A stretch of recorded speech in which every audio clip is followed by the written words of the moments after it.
Good evening, everyone. I'm Deb Henneberry of the 99's Webinar Committee, and I welcome you to tonight's presentation, Planning Ahead for Your Adventure in Jordan.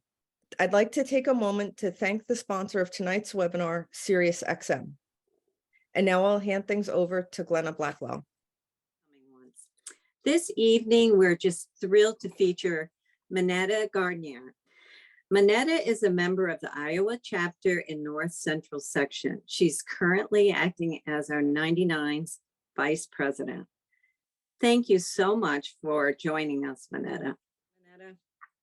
All right, thanks, Glenna. Thank you, Deb Henneberry. And do a little bit of a structure for tonight. What I'm going to do is kind of the presentation's kind of divided into various sections. So before you travel, we'll talk a little bit about arrivals into Amman, the conference, talk about the post-conference tour, and then talk about your departure, return home a little bit. The image here is the logo that we've been using for the Jordan conference. Glenna has a pin, a lapel pin that she's wearing today for this conference. And when you arrive in Jordan, everybody will receive one of these pins when you get into Jordan. So first thing I want to talk about briefly is safety. I don't want to dwell too much on it, but it's kind of the number one question that has come up with people talking about whether they're going to attend the conference or not. So I just want to say a few words about it. Jordan is actually one of the safest countries in the Middle East to visit. By every measurement, Jordan is actually safer than living in the US. It's also important to note that, as with all tourism centers, wherever you go around the world, you always want to be aware of your surroundings and your belongings. And so it's not that Jordan is 100% safe, but like every tourism center, there can be things that come up. Another important piece is carry copies of your key documents. So these last two things that I mentioned are really true for wherever you travel.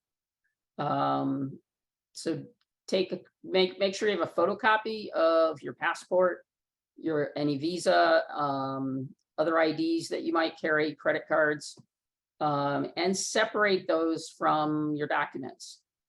And I'll tell a quick little story. Several years ago, when I traveled to a conference in Italy, I traveled with a friend who had never been overseas at all. And so one of the things that I had told her was to do this, is to make sure she had copies of everything. And as we were boarding bus transportation to get from the airport to the city center where we were traveling, indeed, somebody came and snatched her overnight bag. And what did she have in that overnight bag? She had every piece of identification that she owned, as well as any copies that she had. And so we spent our first day in this location trucking around to the US Embassy to replace her passport. At the time, we had a traveler's check, so we went to American Express to get her traveler's checks replaced. And then there was talking to the police at the airport. And so anyway, long story short, it can make for a wasted day of your travel. So take a few minutes, make sure that you have your key documents, separate some of them so that they're not all together, so that you don't lose everything in one fell swoop. So, and again, that is something that I personally, I didn't lose anything. And actually it was because I was with her and I could vouch for who she was, that she was able to get her passport replaced within a few hours. But anyway, that's just a little caveat for traveling in general. On a happier note here, just to switch gears, is the weather. What's the weather in Jordan like? So what I've listed here are the various areas we're going. Swameh is the area in the Dead Sea where we'll be staying at the Marriott. The other areas, Petra, Wadi Rum, Aqaba, as well as Amman. The low and the high temperatures, these were all selected on for the 29th of October. The 5-year averages are shown here. So as you can see, the evenings may be cool. so something in the 50s, high 50s maybe, and then Aqaba is a little warmer. And then up into the 80s, high 70s maybe. Bottom line is these are pretty nice temperatures for the end of October, and better yet, the chance of rain looks pretty low based on historical averages. So 1 to 4% chance of rain, and if it does rain, usually everything's well less than a half an inch. So we should be able to enjoy some nice weather while we're there. And these are just a couple of shots from the various locations: the Dead Sea here, Petra, Aqaba, and the Wadi Rum that we'll be going to. So I'll talk a few minutes about passports, visas, and global entry. So you want to make sure that your passport, if you haven't already checked your passport, make sure that it's valid for 6 months beyond your departure date from Jordan to come home. You also need a blank page in your passport for them to put the visa stamp on. Passports, as everybody, I don't know about outside the US, but here in the US, the passport process is extremely backed up. So if you don't have a passport that meets this, you probably want to make sure that you take care of it yesterday. So please double check your passport situation. Unless you hold a passport from a restricted country, you can obtain your visa upon arrival. So it's called visa on arrival at the Amman airport, the Queen Alia International Airport. The visa it's 40 Jordanian dinars, and as far as I can tell, it needs to be paid in cash. I think in Nancy's webinar, she mentioned that you might be able to do it by credit card, but she wasn't sure. And I haven't seen anything to indicate that. So when you arrive at the airport in Amman, you want to make sure that you got some cash on you, or you'll need to make sure you get to an ATM machine pretty quickly at the airport before you go through customs. A question has come up about the Jordan Pass, something called the Jordan Pass. The Jordan Pass is provided by the government. It's purchased from the government in Jordan. It's 70 Jordanian. And part of that 70 includes the 40 Jordanian that you would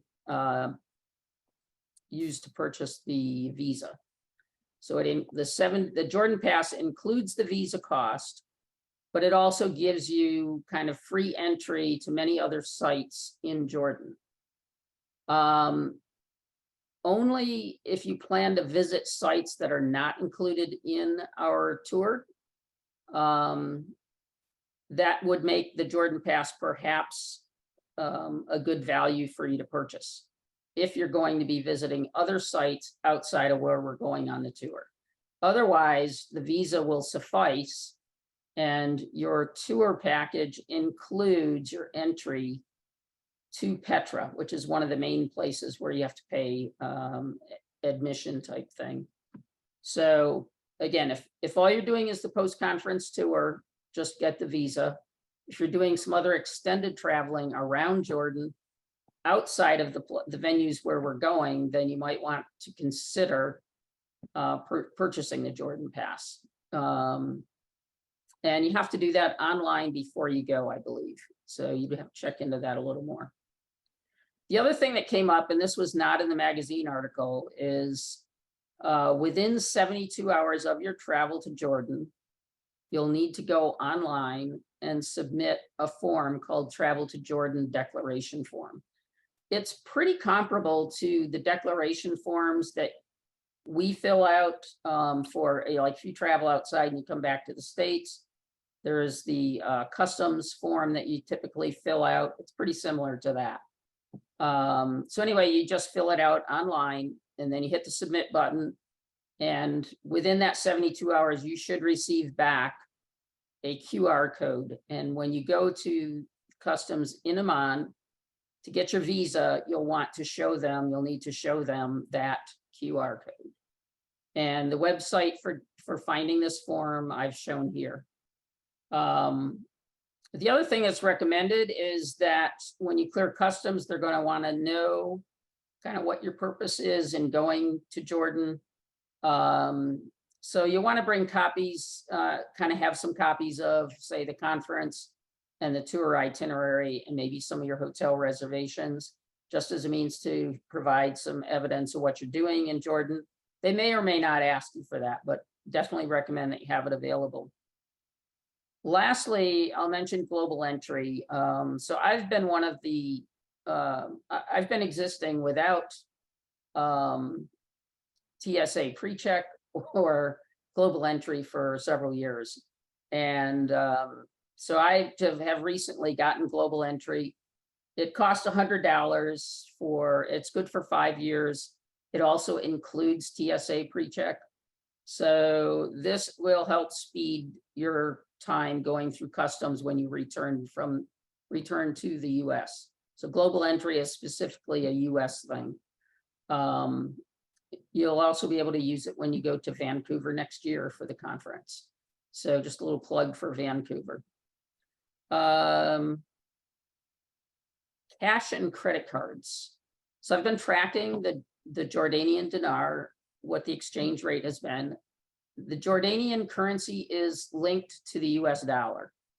And this number has not changed in the nearly a year that I've been following this.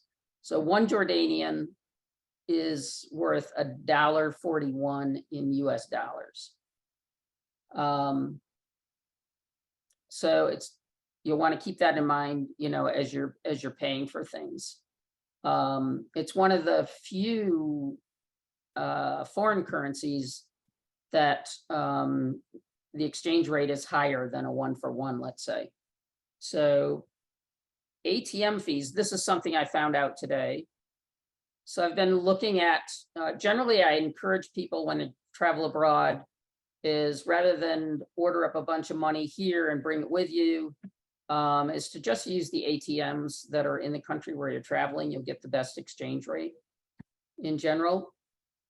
So the ATM fees in Jordan are running between 5 and 6.5 Jordanian dollars per withdrawal from the ATM machine.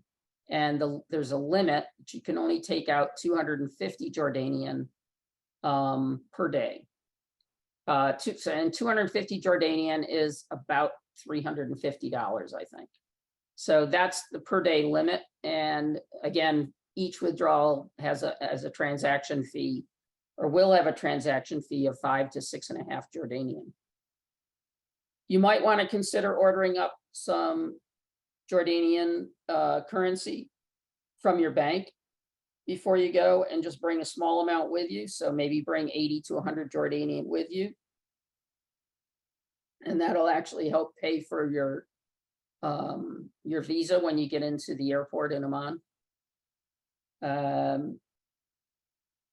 You want to bring at least, my recommendation here is to bring at least 2 credit cards. So if one credit card fails you, you've got another credit card to pull out. The other thing is look on the back of your credit card and see if it has foreign transaction fees. Because when you're traveling and you're paying for stuff with your credit card, many people discover that when they get the bill, they've got all these foreign transaction fees, which can really kind of rack up some dollars. So look on the back, and if you don't have a card, or if the card that you have has foreign transaction fees, you might want to consider getting another card or 2 that actually don't have foreign transaction fees. So one example, and I'm not saying go out and get this card, there's lots of cards that you can get that don't have a foreign transaction fee, but the Capital One cards that I carry has clearly written on the back of it, no foreign transaction fees. So again, just do a little bit of research and think about, you know, carrying some cards that don't have a foreign transaction fee on them. The other thing is talk to your bank and your credit card agencies to let them know ahead of time you're going to Jordan. I went to my bank. I live in Iowa City, Iowa. So, you know, it's not exactly the most urban area. I mean, it's a nice small city. but I wasn't sure if my ATM card would work, let's say. So I just went to my bank and I said, hey, is this ATM card going to work when I travel to Jordan? And they assured me it would. You know, the proof will be in the pudding. The first time I go to put that card in an ATM machine in Amman, and we'll see. But the big guy, again, talk to your bank and just make sure the ATM cards will work. Talk to your credit card agencies, make sure they know that you're traveling in Jordan so that your card doesn't get declined while you're over there.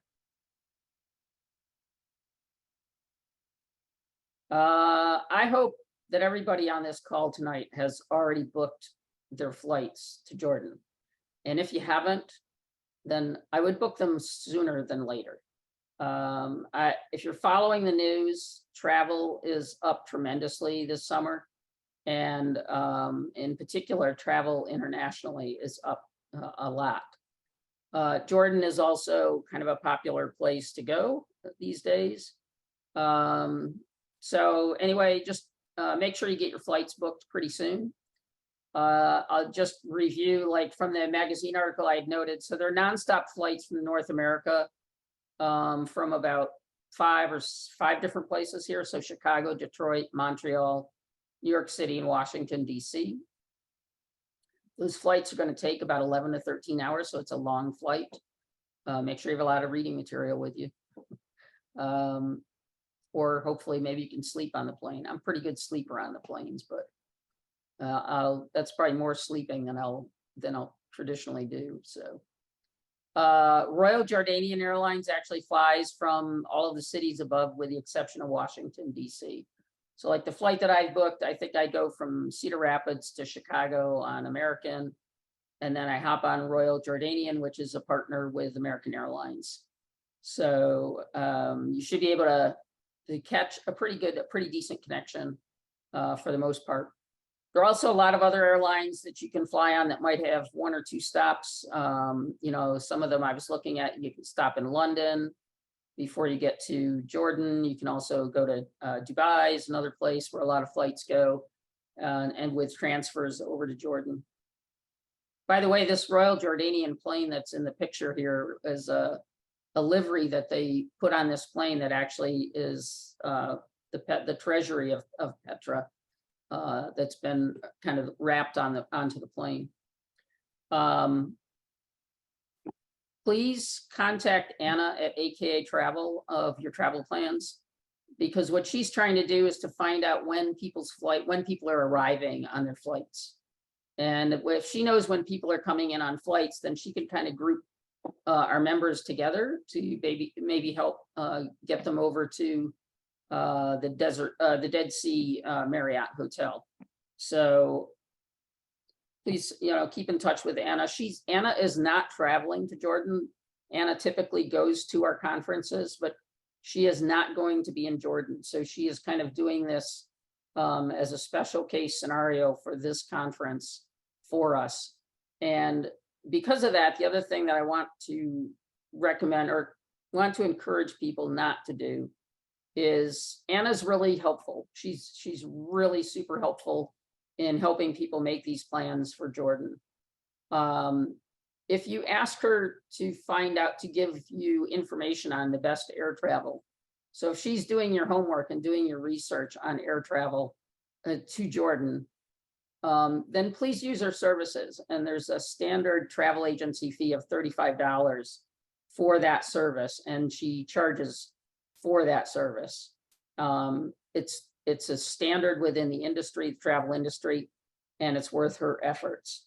So again, if you want her to do your air travel research, please book your fare. After she does the research and gives you the information, please have her book it for you, and don't go off and take her research and book it yourself to save that $35. So that's just kind of being, a good citizen, I think, with all of the things that Anna is doing for us for this conference. So Jordan does require that you show proof of medical insurance for entry into the country. And you should carry a copy that you'll be able to produce to show that you have medical insurance. Some private medical insurance policies will cover international travel. You'll want to look at your policy carefully if that's the case. One of the important aspects of having medical insurance when you travel overseas, and in particular if traveling to Jordan, is you'd want that insurance to cover your evacuation. If something should happen to you and you need to be transported back to the US, medical transportation by air is pretty costly. So you want to make sure that if you're going to use your private medical insurance policy, that's part of what's covered. Specifically, US Medicare and Medicaid does not provide coverage outside of the US. So anybody who's on Medicare or Medicaid, don't plan on using that as your insurance coverage, your medical insurance coverage. You'll want to get something separate. So you want to be looking at travel medical insurance. And Anna, again, at AKA Travel, is assisting people with getting quotes. And the cost for this is usually, it's number one, it's age related. So as for those people who are older, it'll be more costly than for somebody who's younger. And I'm just going to toss out a number to give you a little bit of an idea. I will be turning 70 come January. So I'll be 69 when I travel. And the cost of my health insurance, my medical insurance for this trip is around $50. So that $50 to me is well worth the insurance, that if something should happen, and that includes the evacuation, insurance that would cover medical evacuation. So again, look at it, get a quote, and it's going to be less for somebody who's younger than me. And I know there's several people, a good number of people on this journey who are younger. So the other thing you want to consider is travel insurance for your airfare. So for instance, many of us will be traveling on Royal Jordanian. If for whatever reason you're not making the flight, I believe, if for some reason you had to cancel going at the last minute, if you don't have travel insurance, you may lose the money on that if it's not a refundable ticket that you've purchased. And in particular, I probably won't be traveling on Royal Jordanian anytime soon. So it's one thing if I travel on American and I need to cancel a flight and I can get a credit for another American flight. If I get a credit for another Royal Jordanian flight, that's not as useful to me going forward. So the other thing is to also with this travel insurance is before you purchase it is again, do a little research on your own, because sometimes that travel insurance might be included on your home insurance policy or as part of your credit cards. So you might want to do a little checking on what kind of coverage you have, and you can save some bucks that way. Clothing. So there's a reason I didn't put any pictures on this slide, because if you start Googling travel in Jordan, I'm going to tell you what the party line is. And, but if you start Googling, you're going to see pictures of people traveling in Jordan that you're going, well, that's not what she told me. So basically, Jordan is one of the more progressive countries in the Middle East as compared to others. So, but you will see a lot of women, a lot of Jordanian women wearing traditional Muslim garb, the hijab and even a burqa. So, but Jordan is very, I would say Jordan is very accepting of the way tourists dress. And if it doesn't, match up to what is traditional Muslim garb in Jordan. That said, there's also aspects of how people may dress that would not be considered respectful of the culture. So I just want to encourage people to consider this and to be respectful of the culture of the country where we're traveling to. And so that said, these are kind of the guidelines to think about. is you want to consider to dress conservatively, meaning that your shoulders are covered and that you're wearing clothing to the knee or just below the knee. So basically, short shorts are not welcome. Tank tops are not welcome. Cleavage and stomach should also be covered. All of that said, I'm sure you can go out within 5 minutes and find pictures on the internet saying, well, she's wearing that, or, he's wearing that. But again, this is just kind of the general guidelines for traveling in Jordan. This is a good rule of thumb. So you want to consider long, loose dresses and or slacks. Linen's a great fabric for the climate that you're going into. You want to wear comfortable shoes. So you probably want to bring some different types of foot covering. So sandals or flip-flops if you're on the beach and walking to and from the beach. Sneakers and hiking shoes for the walking that we'll be doing outside of that. If you think back on the weather slide that I showed before, the evenings may be cool. So bring a light jacket or sweater for those evenings. And if you visit a mosque, you'll definitely need to cover your head. So having bring a couple of scarves with you, and so that you can be respectful if you're going off to a mosque. Bathing suits. One-piece bathing suits are more acceptable than bikinis. Again, that said, you'll find pictures of women wearing bikinis. So we are going to go to tourist areas, and you will be on a beach probably, and floating in the Dead Sea, or swimming in Aqaba. So if you're going to be at the pool, the bathing suit is fine. You'll want to have a cover up on when you're walking to or from the water. So the headscarf that I've shown here is just a traditional keffiyeh worn in Jordan. Again, it's a great piece that you could use to throw around your shoulders, or over your head if you need to cover your head.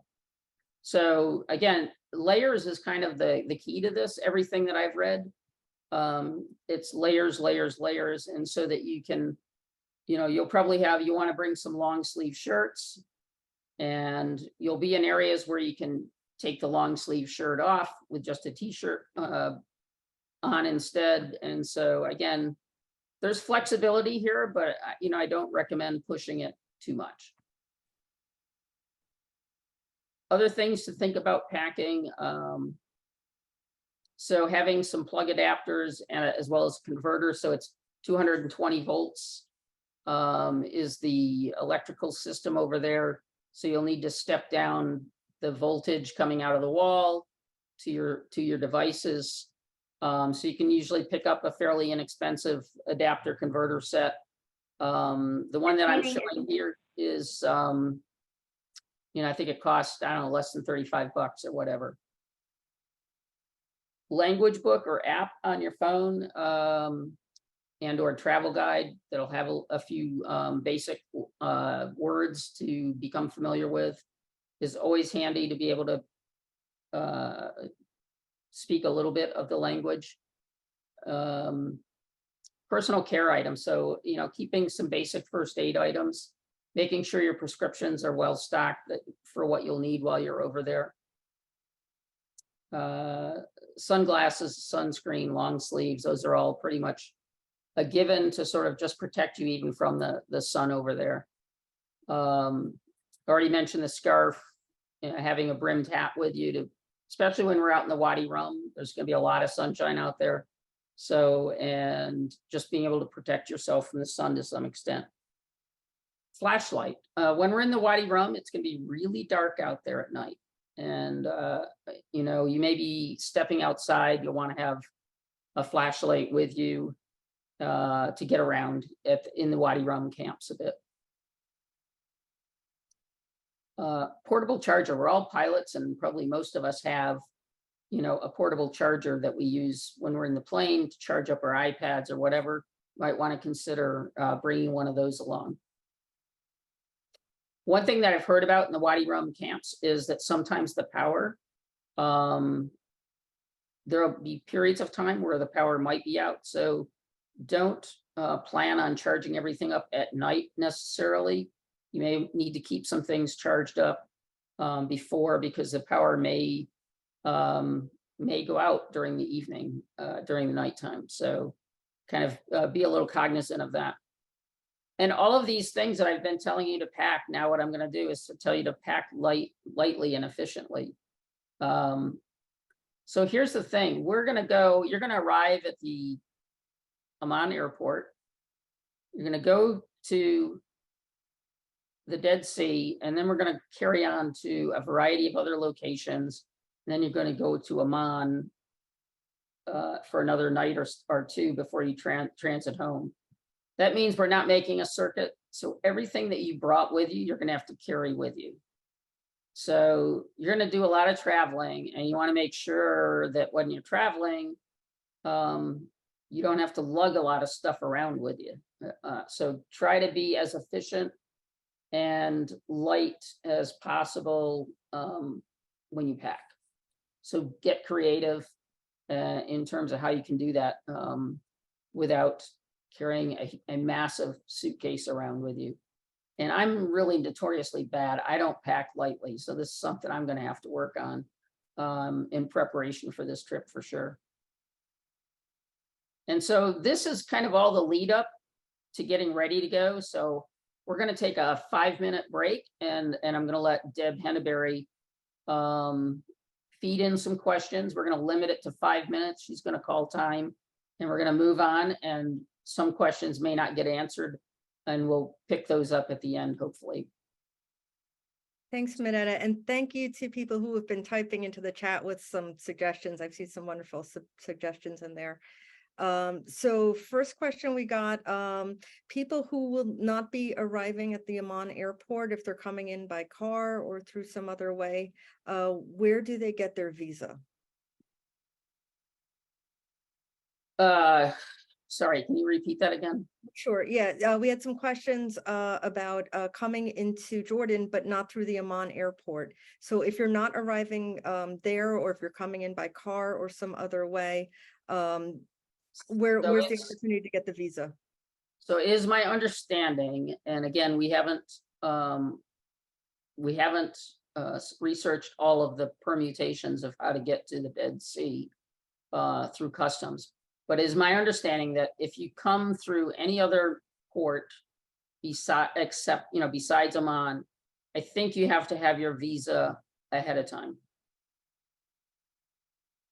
So for instance, I don't think you can just get your visa on arrival. It's actually something that you need to apply for online and or go to a Jordan embassy. I think you can do it online, but it's going to take more time. It's not instantaneously going to happen. This meeting is being recorded. Just a reminder, I have people unmuting themselves.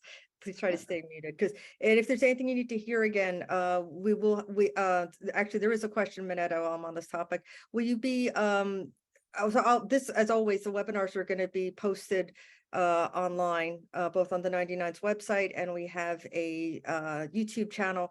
Minnetta, are you making the slides available anywhere outside of the recordings of the webinar? I could post them. I could post them.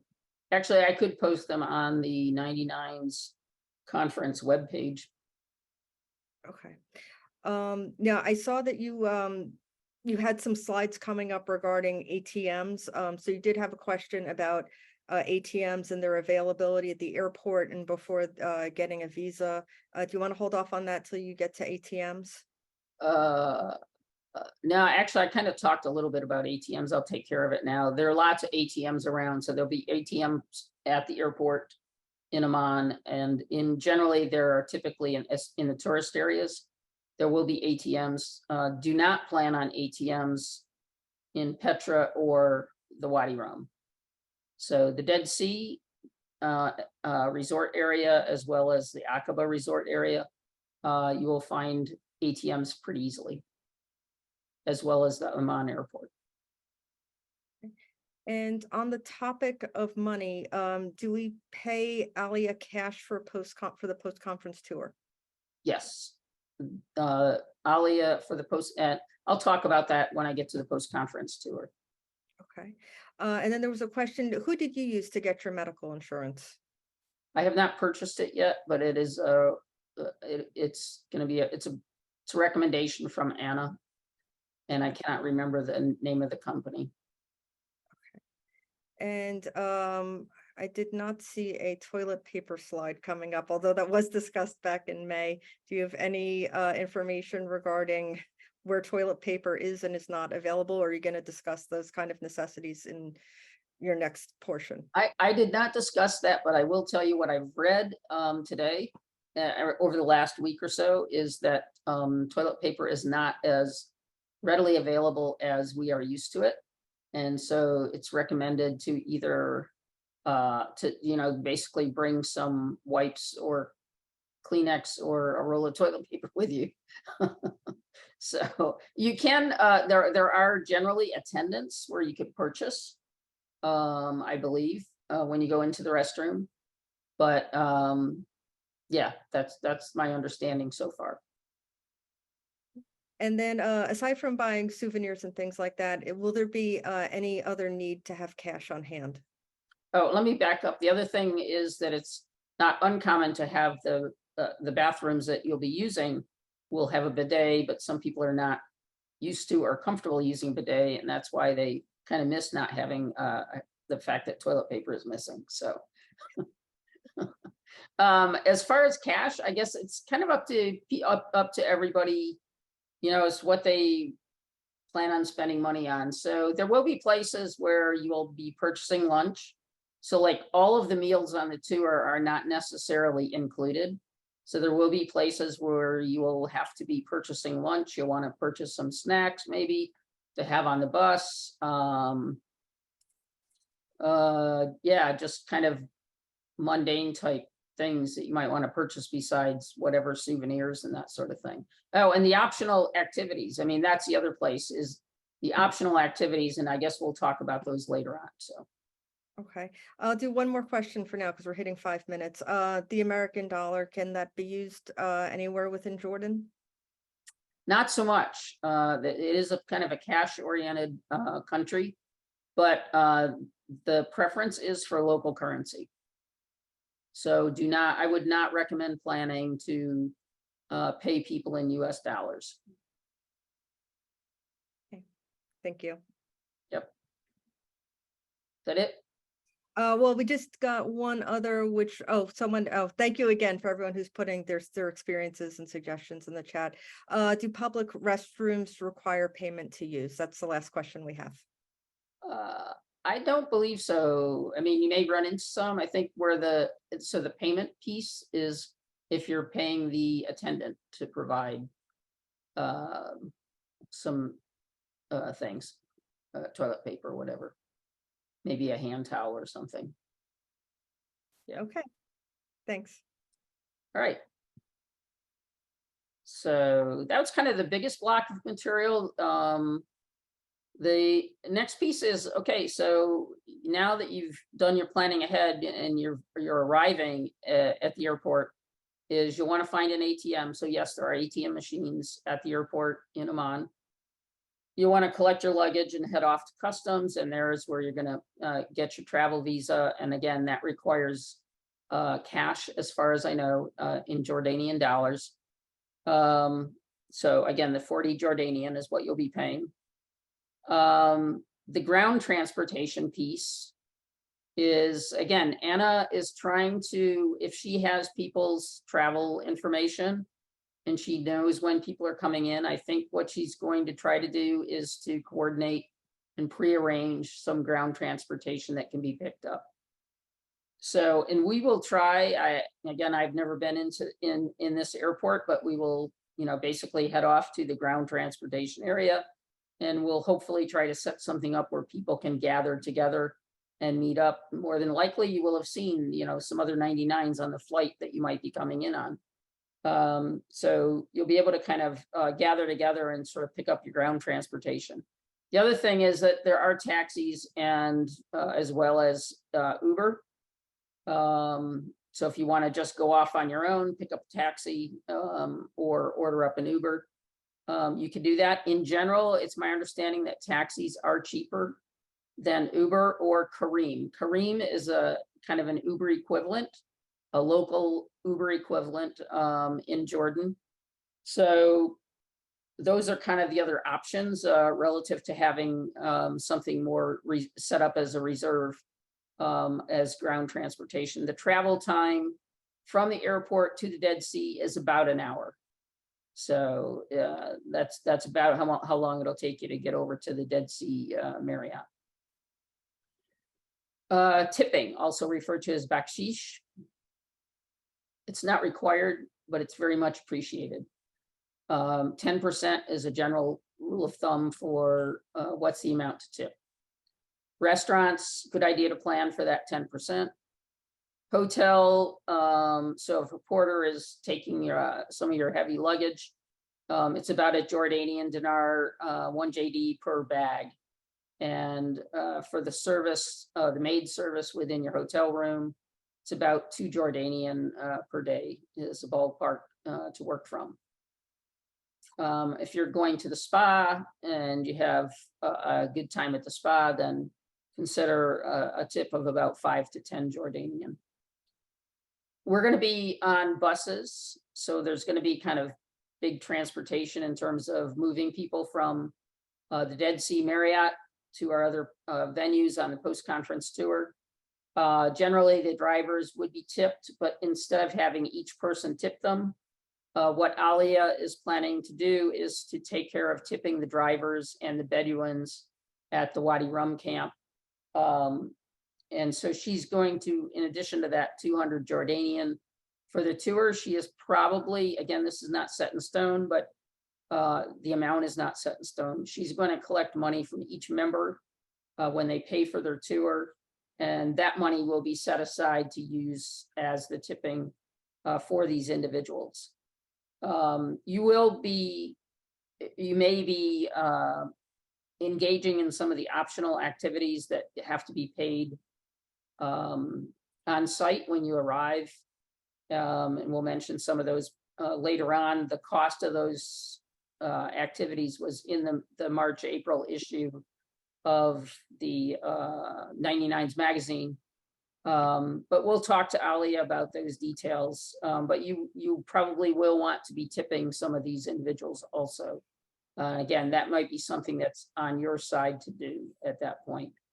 There are some of the optional activities that I believe Alia is going to collect money for, and then she will pay the person at the Wadi Rum or in Aqaba.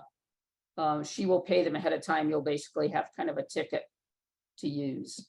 So again, those details you'll receive later on, and she'll be more specific about it. So you're now at the Dead Sea and going to the conference. And the conference, as you have surmised, is greatly compressed. It's going to happen in 2 days. It will not have the full array of content that our international conferences typically do have. So it'll be more of a bare bones conference, if you will. But it has kind of all the main elements that you're used to having with our conferences. So generally people are arriving starting on Wednesday. I'm actually going to be there on Tuesday. I will be there Tuesday, hopefully to help make sure things are set up and all of that. And also I'll be looking out for people arriving. So I'll be there Tuesday, but most of the people coming in are typically going to be arriving Wednesday or Thursday. We'll just have arrivals and check-ins at the hotel on those days. I do hope to have the conference check-in and have the Arabian section have its table set up to begin collecting money for the tour, because we have 300 people that are coming. I don't want to try to cram. I'd like to begin to take care of that on Wednesday and Thursday. But again, Wednesday and Thursday is going to be really just arrivals and check-in, get over your jet lag, give you some time to go out and explore the area at the Dead Sea, go float in the Dead Sea. The concierge at the Marriott, the Marriott Hotel, it's a 5-star hotel. Everybody's familiar. I'm assuming everybody will be pretty familiar with a Marriott location. So it's going to be kind of pretty similar to Marriott's that you've been in before. It's a great hotel. And they have a concierge, and I'm sure you'll be able to talk to people there if you want to set up a small tour somewhere in the area on your own. Perhaps you want to go to the baptism site that's nearby, or Mount Nebo, which is where Moses received the 10 Commandments. So if you want to go to some of these local areas, you'll be able to set something up, I think, pretty readily on your own, or get together with a group that might be interested in the same sort of thing. I think you'll be able to rent bikes if you wanted to rent a bike. So again, I'm pretty sure you'll find the amenities really, really good. So Friday and Saturday is the actual conference itself. So Friday, again, you'll have registration, credentials, hospitality will be set up. We're not exactly sure how the hospitality is going to work out yet. There will be something set up, but the customs over there make it a little difficult to set up like the hospitality suite you're used to. So that's going to be a little bit of a work in progress yet. We'll have the presidents and governors luncheon for current and past presidents and governors. That'll be held on Friday. After that, we'll have a council of governors meeting. And then the international board will also meet Friday afternoon. And then in the evening will be the welcome reception with everybody getting together at the hotel. Saturday, again, we'll have some time for registration, credentials, and hospitality. Keep in mind that the time difference is significant. So our annual annual meeting is usually conducted from 9 to 11 o'clock in the morning on Saturday. That will be live streamed for those not in Jordan. If we did 9 o'clock in the morning for a business meeting, that would mean that folks back in North America would be pretty early for them, like about 2 in the morning. So we're flipping the schedule a little bit. And so that business meeting is occurring later in the day. So Saturday morning, we actually have a speaker, Louise Cullinan, who is a pilot with Frontier Airlines and the past chair of the ELPA Critical Incident Response Program Committee. And she's going to give a workshop on critical incident stress management and what it's all about is the title of her presentation. It's not just, this workshop will not be just from the perspective of the airlines, but it will be consideration of this topic, how it might be useful to you for a variety of different scenarios. So anyway, I think that'll be a great, a really good workshop to attend. The Life Members Luncheon. So if you're a Life member, the last few years, there's been a complimentary luncheon that's been provided by an anonymous donor. And that Life Members Luncheon will be happening on Saturday. So, and then following that later in the afternoon, we're pushing it as late as we can. And I think that annual business meeting is going to be around 4 o'clock in the afternoon, I want to say. And then followed by our big banquet, so the AE Scholarship and the awards banquet on Saturday evening. Again, probably later than we normally have it. It might be around 7 to 8 o'clock is when it might actually happen. And that'll be the end of the conference. And so after that is over with, then Sunday morning, everybody will be getting up, checking out of the hotel and heading for the buses. I don't know if there may be some people on this presentation tonight. If you have major reservations at the Marriott, I would like you to please please look at your reservations, because several people made their reservation to start on the 24th, which is Tuesday when I'm coming in, and to end on Monday, the 30th. Now, if you want to stay all those days at the Marriott, you're welcome to. You have the reservation. However, I suspect you might not be intending to arrive on Tuesday. If you are, that's great. I would be happy to have some company on Tuesday.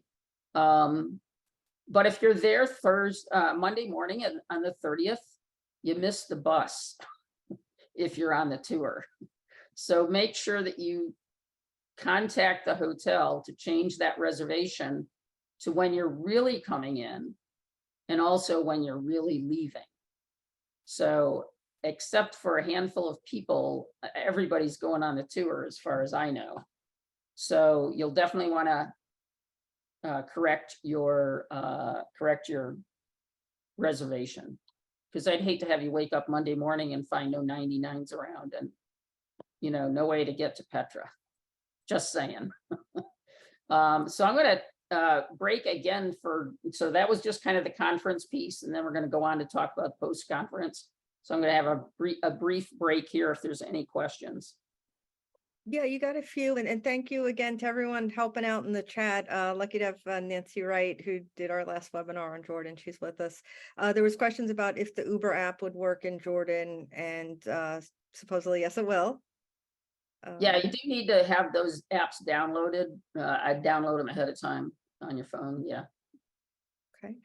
Can we reserve optional activities for the post-conference tour in advance? There will be, those are the ones that if Ali is collecting money for them, you will be able to probably reserve for. But other ones you won't be able to reserve until you actually get to the location. Because some of them are going to be weather related. But of course, we know the weather is going to be great, but just in case. Yeah. I'm going to read a comment here just because it's good, and it kind of builds on what you said before, Minnetta. At the Arabian section meeting in Cairo, the final reception was formal, long dress, heels, suit and tie for men. So what will be the, I just got a chat as I was reading here. What will be the expected dress code for banquet receptions? I want to be respectful of Jordanian customs and expectations.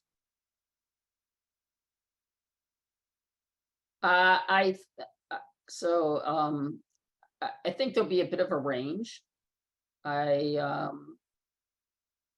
may be more dressy than it normally is, but I think as long as you're within the dress code, the general dress code, but I don't see it as having to be formal myself, but I'm sure there will be many people that will be more formal.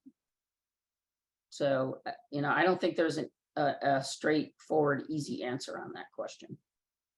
So, you know, I guess the bottom line is I would say you might want to be dressier than you normally are. But I probably will not be wearing a formal gown. I'll just say that. Okay, another question and comment here. Is there a list of all conference participants somewhere? And building on that, someone said they would like to have a group email for planning. I don't know that we would share a group email. I'm not sure what they mean by a group email. If they mean an email, yeah. Right now, the plan is not to set up a group email. We have 300 people on this. And some people don't want their email shared, some will, and the logistics of trying to sort all of that out is not on our radar right now. Okay, when will you have a more specific time of day for the agenda? The agenda, you mean for the conference? Yeah, you're saying it'd be a little later than usual. Well, actually, I mean, so it's published. The agenda is published in the March-April issue of the 99s magazine. And that is the agenda that we're working on right now. Like all agendas, they are subject to change, but I doubt that it's not going to change dramatically. because right now, I believe I don't have the magazine open in front of me. I believe the business meeting is set for, I want to say 4 o'clock in the afternoon. Generally, we're going to give a couple hours to it at 6 o'clock, and then the hotel needs to switch to basically swap that room out to make it into a banquet room. So that's why I say I don't think our banquet will start before 8 o'clock. So and again, the agenda is as published right now. It is as published in the March, April issue of the news magazine and on the 99's website. And then there was a comment in the chat. Alia has been formal when she has been there. Yes, she has been. Regarding Yeah. the closing. Yep. Okay, and then do we contact the Marriott for local tours from the Marriott? My best, I guess what I would recommend is doing it when you get there. I mean, you could email the Marriott and ask what they have available. You could explore their website. They have some information on their website. But it's probably going to be easiest to do it when you get on site. What options are available for other hotels? The conference hotels are full. So if you go to, if you just kind of pull up a map for where the Dead Sea Marriott is located, you'll find other hotels nearby. The hotel that is physically the closest to the Marriott is the Movenpick Hotel. It's also a 5-star hotel. So it's equivalent in amenities to the Marriott. For those of you who aren't familiar, Movenpick is a pretty common hotel chain in Europe and elsewhere, obviously. So it's I looked it up actually a couple days ago. It's about a 7 to 10 minute walk between the two hotels. So that's what I would recommend looking at. I am working, many of you received an email from me earlier this week asking to see who's rooming with whom. Would you share a room if you were able to? And so what I'm working through, and Anna is giving some assistance on this, is trying to line up some people to room with one another. And if we hear about cancellations, we're trying to recoup those rooms so that we can get some people back, moved into rooms at the Marriott. Okay, and at the airport, will there be a list of people to pick up to make sure everyone gets on the bus? Just making sure there will be time for ATM stops, etc. I think we'll do our best. Again, it's, I mean, if Anna arranges ground transportation, I'm sure that whatever the reservation is, the time will be indicated. And Anna's pretty familiar with international travel, so I'm sure she will weave in time factors for that sort of thing. Okay. And then we just had a few comments here regarding planning purposes with participants. The 99's Facebook group could be used for planning discussions. There's also a WhatsApp group. And would a Facebook group be an alternate for planning communications instead of the email? So the 99's, first off, I want to say the 99's Facebook group is, I do not recommend using that as a planning group, because the vast majority of people on our 99's Facebook group are not 99's and are not involved in this travel, in this conference. So I really don't recommend using that as an organizing group. I'm not involved on the WhatsApp group, and so I don't know what's being discussed there.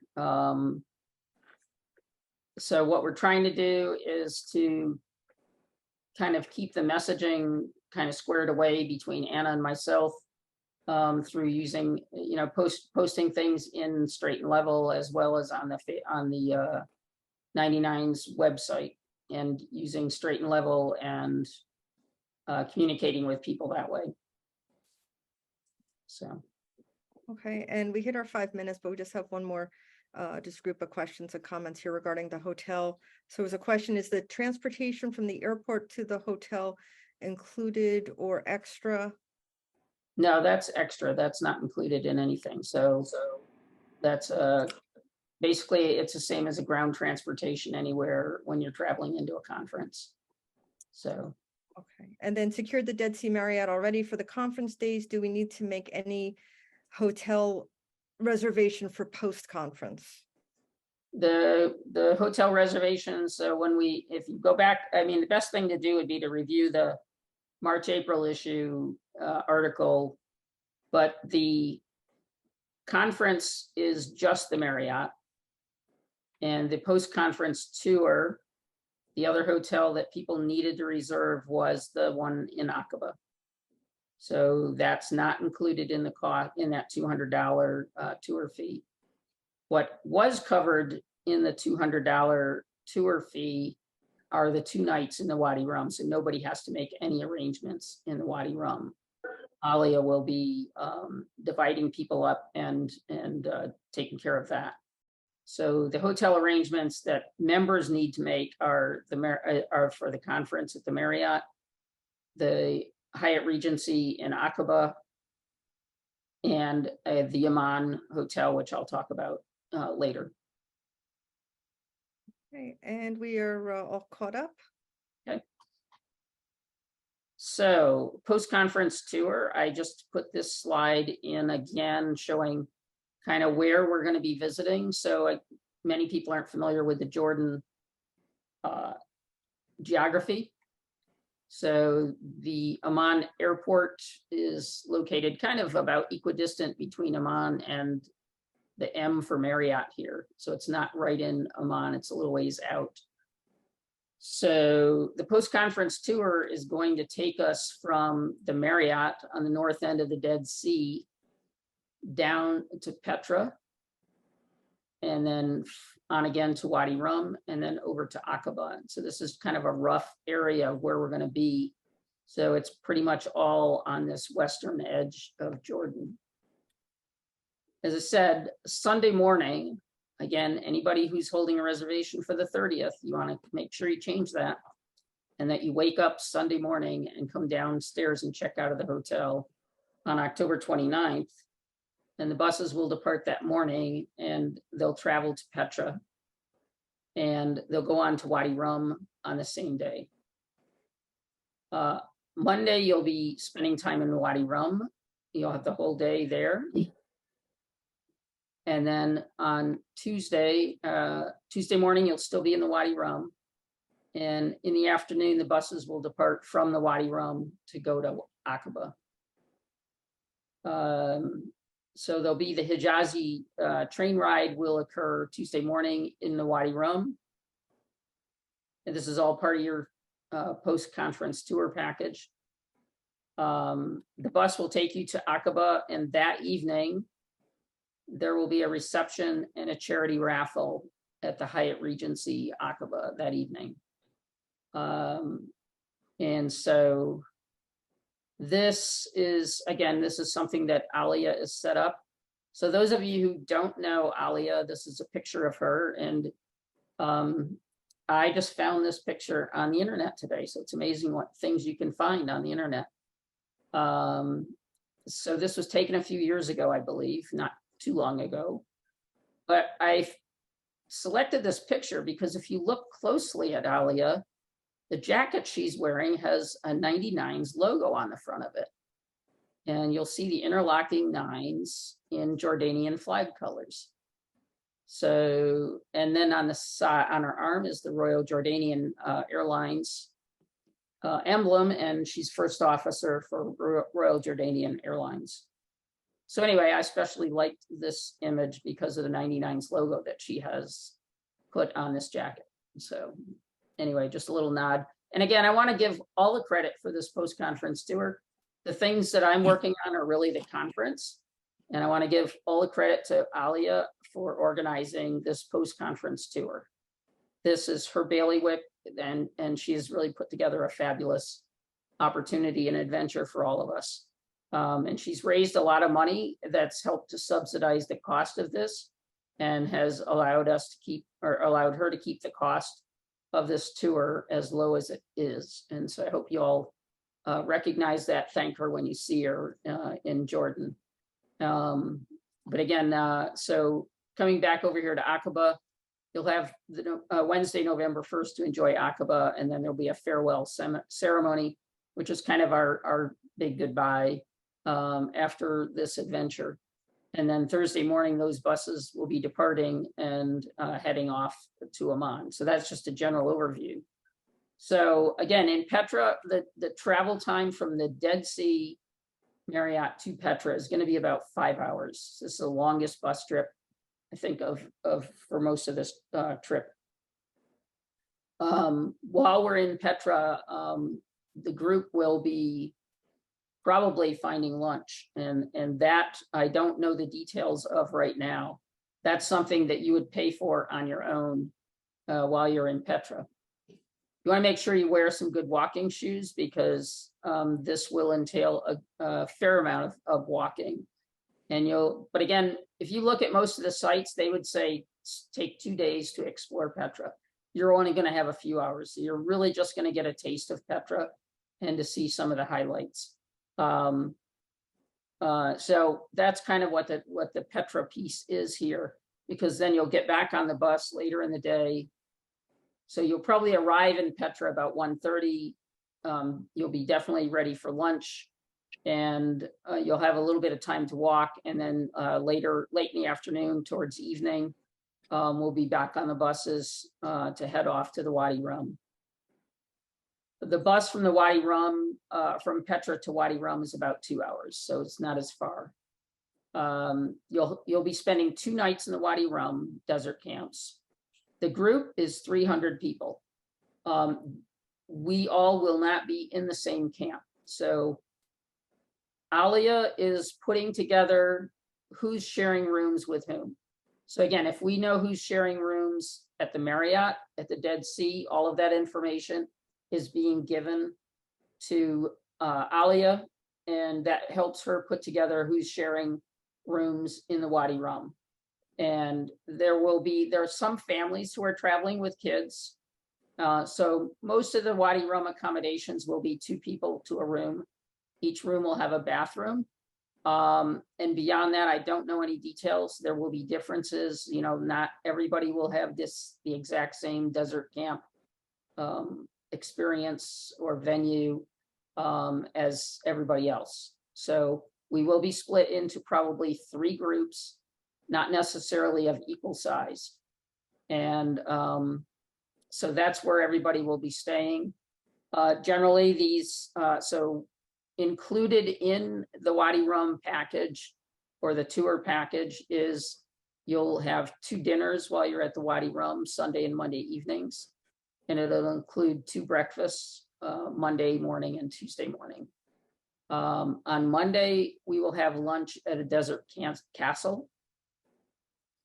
And on Tuesday morning, there'll be the Hijazi train ride.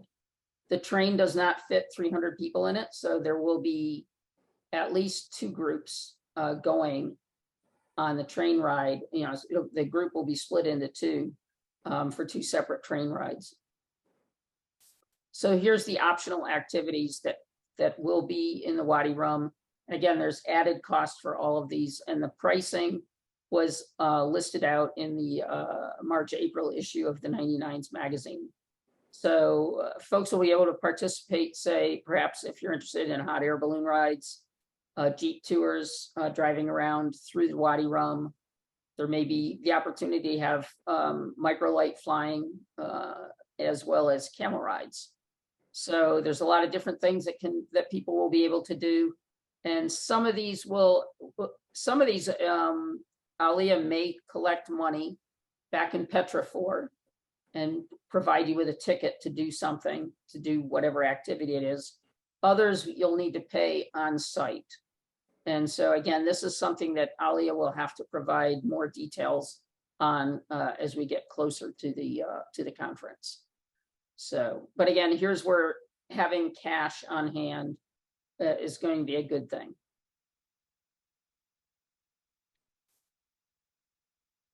And the other thing I just want to point out, because it's so dark out there, the sky is going to be phenomenal to see the stars and that sort of thing. And so I just want to, I think this is going to be really pretty phenomenal activity. And then on Tuesday, we'll be getting back on the buses, heading from the Wadi Rum to Aqaba, which is again about 2 hours roughly travel time.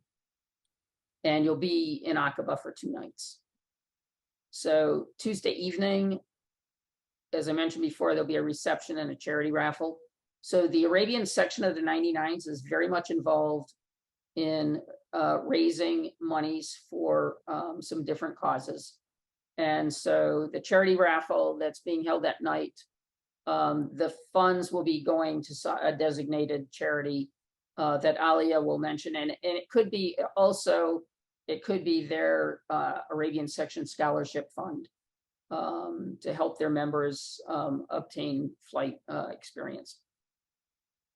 So that's Tuesday evening. And then Wednesday, you'll have the day to basically kind of do what you want. You can explore the shops in Aqaba, the restaurants, bars, beaches, lagoons. And then Wednesday evening is the farewell ceremony. And again, kind of the big goodbye event.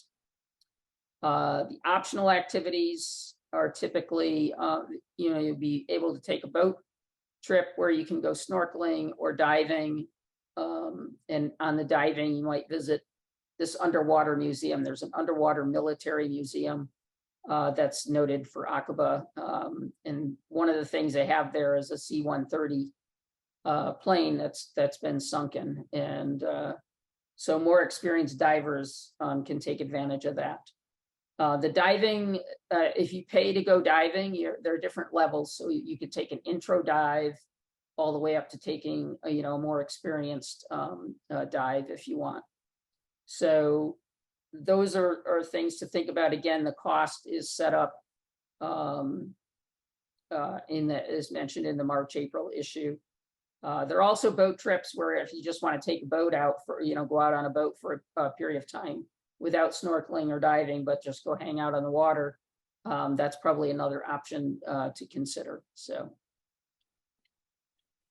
and then after all of this is over, if you're still able to walk, this is again now basically traveling back to Amman to catch your flights. So some people have asked, can I just go from, can the bus just drop me off at the airport for me to catch my flight? And that we will try to work out, like we might, everybody that wants to do that, we might put them on one bus. But again, I cannot guarantee that because again, we're trying to juggle schedules for 300 people. The other piece to that, my caveat to people is, if something happens on the bus between Aqaba and Amman, such that there's a delay, you may miss your flight home. So my recommendation to people is to go to Amman and spend a night and pull your stuff together and then plan to travel home on the next day on a flight. So my recommendation is not to try to do it directly from Aqaba to Amman to the airport and catch your flight. Because there is some risk involved in that. So in general, the buses will be dropping everybody off at the Grand Hyatt Amman. Anna is talking with the hotel, and the rates are $100 or 100 Jordanian per night for a single, and 110 or 120. I think it's 110 a night for a double. 110 Jordanian a night for a double. So you just need to contact Anna at AKA Travel with your travel plans. And once she collects everybody's information, she'll be able to reserve the requisite number of rooms in Amman for everybody. So there are many 99s and their guests who are going to spend 1 to 3 days in Amman. And so you probably won't have any trouble finding another 99 to go to dinner with or explore part of the city with. I will be there until Sunday, I think the 5th. is when I'm traveling back to the States. So, and then you'll just pick up ground transportation back to the airport, which is about a 45-minute trip. So these are just some miscellaneous pictures from Oman. I happen to like street art. And I thought this, I love murals that they put on buildings wherever I travel. And I thought this was really a neat one with, you know, the windows are done as bird cages and the kids kind of flying out. And this is an umbrella staircase. So there are a lot of staircases in Oman and some interesting art that you'll see there. Oman was, you know, it traces its history back thousands of years. So you have a lot of old and new mixed together. And this is just a shot of the Grand Hyatt in the city. So with that, here's some resources. So again, I'm referencing Nancy Wright's Jordan webinar, giving that a little plug.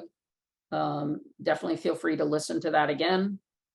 These were just some useful websites that I found. You can find, you know, spend some time, do some research, because there's all kinds of information about traveling to Jordan. And these are some useful websites that I found. The Lonely Planet travel guide company has identified Jordan as one of their top places to visit in 2023. So lots of information out there.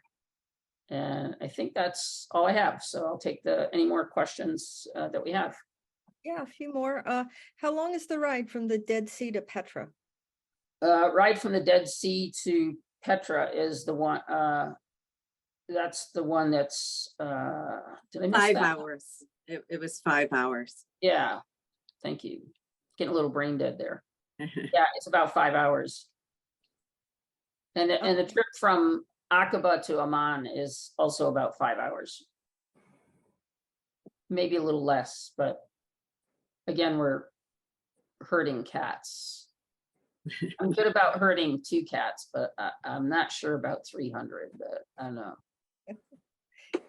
Couple questions about Petra. So no planned tours of Petra while we are there, correct?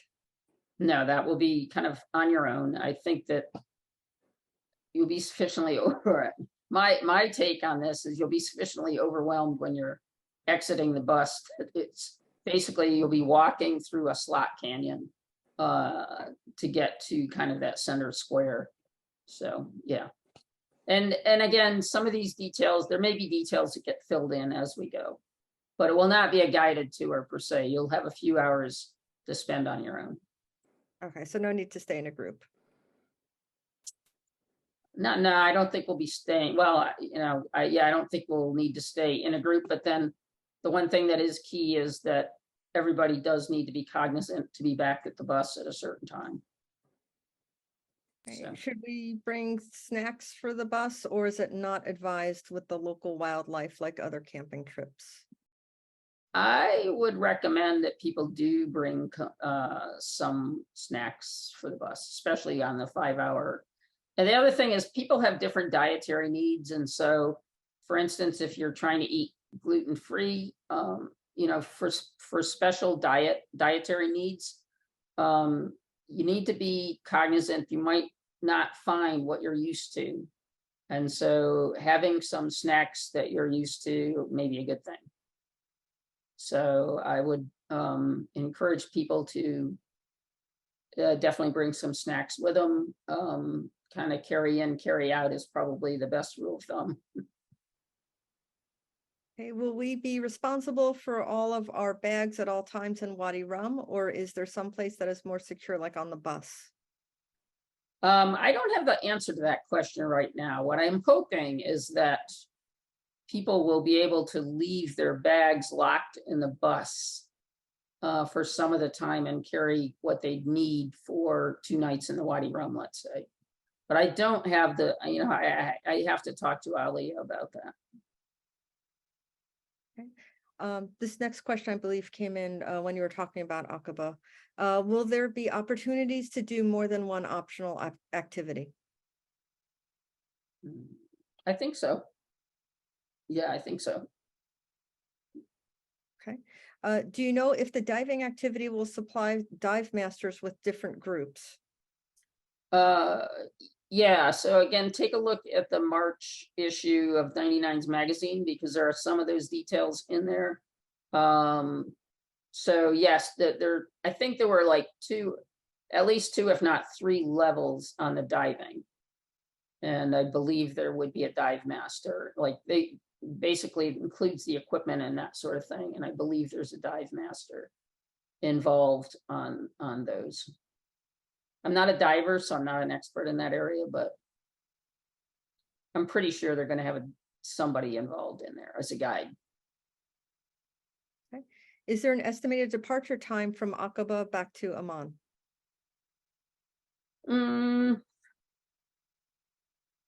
I believe it was going to be in the morning, like around 10 o'clock, I'm guessing. Again, and Nancy alluded to this in her talk, is that the schedule for buses departing and arriving is the best case scenario, and things don't necessarily always run on time. And again, this is why I'm telling people is don't push your schedule to depart on a flight out of Amman Airport after Aqaba, because there are different factors that come into play here, and you know, something could arise that you miss a flight if you might not even think you're booking it closely, but you know, you're not in a country that you're used to, and how long it takes to do certain things may take longer than you think to do things, and issues may arise that delay things. So if you choose to leave on a flight directly, you know, at the Amman airport on your way back from Aqaba, I would say that there is some risk to that. And that would be a responsibility you would have to take. How much cash do we pay Alia? The tour is 200 Jordanian.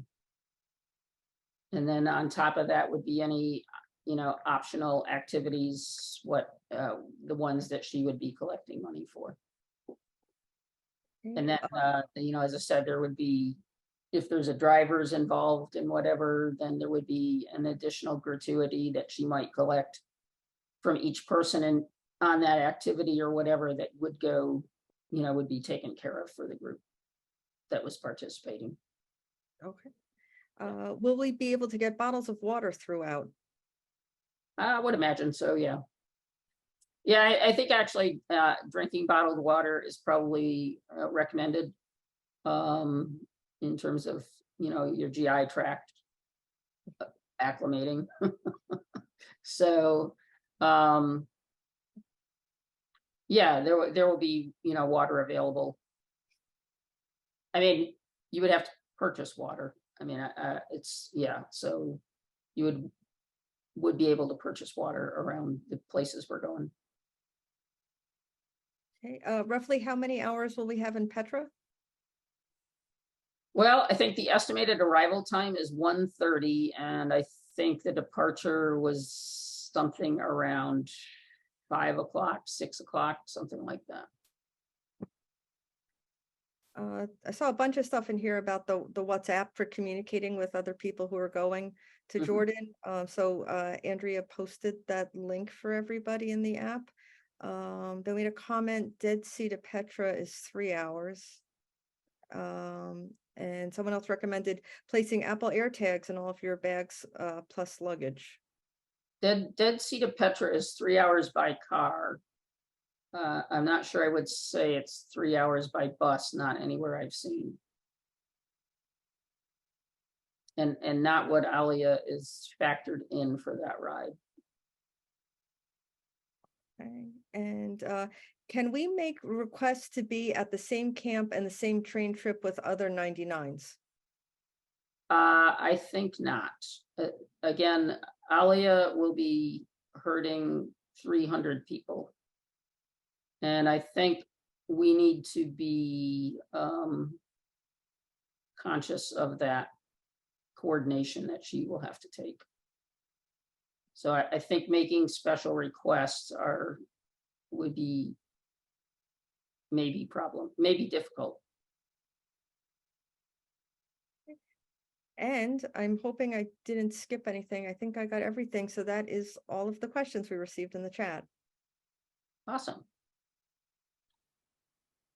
Okay, well, oh my, thank you so much for your very informative webinar, Minnetta. That is, wow, you gave us a wealth of information and material we're going to have to hash out.